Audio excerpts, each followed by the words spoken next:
Psalms 10:2.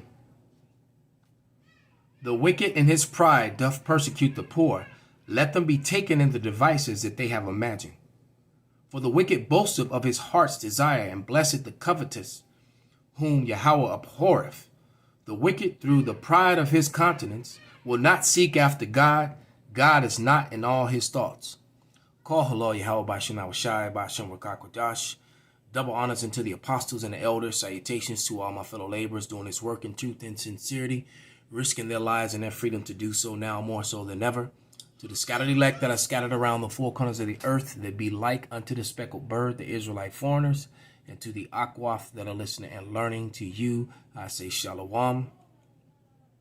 And what's on your radar? Well, in 2014, China unveiled their social credit system, a plan to promote good citizen behavior using incentives and punishing bad citizen behavior using limitations.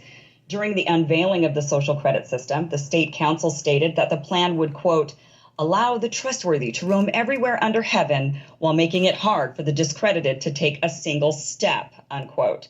The system uses points similar to our financial credit score system, but for everyday activities. People can lose points by behaving in a way the government deems unappealing, like littering, paying bills late, drinking too much alcohol, or posting what the government deems to be misinformation online.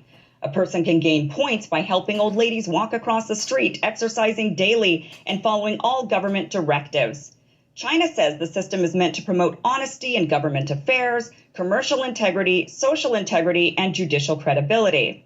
The government monitors citizens to determine their scores through mass data collection, surveillance from their network of hundreds of millions of cameras, citizen observers, these are neighbors hired by the government to report good and bad behavior, agency records, and social media activity are some of the ways the government knows whether or not one is a model citizen.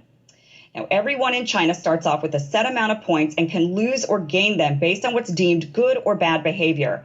A high score gives a person extra privileges like free water, free healthcare checks, lower bank loan rates, and access to community bikes. A low score can limit a person's ability to travel on trains or planes, limit their children from enrolling in certain schools, and can even cost them their jobs. People with low social credit scores are even publicly shamed, with their images splashed on screens as warnings to others. Scores can be checked through an app or kiosk set up around the cities. Here's a little video of what the system is like so you can get a better idea.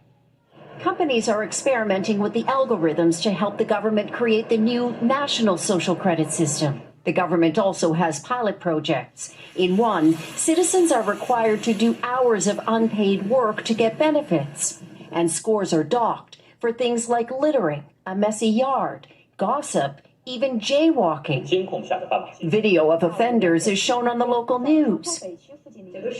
And information collectors like Zhou Ai-Ni are paid to report on their neighbors. Her quota, 10 entries a month. It's really frightening and dystopian, but let's break this down by piece by piece. How far away are we, the citizens of the United States, from China on this? So let's start with the very first thing the Chinese government claimed would be the result of this social credit system, that the trustworthy can roam everywhere while the discredited can't take a single step.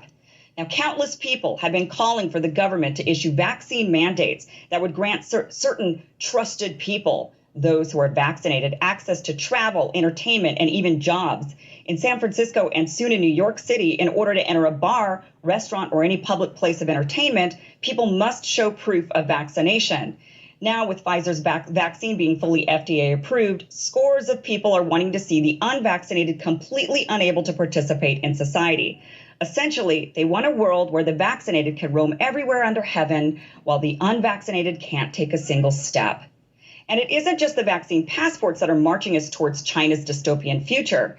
There are rumors that some doctors won't treat patients who are unvaccinated as a matter of principle.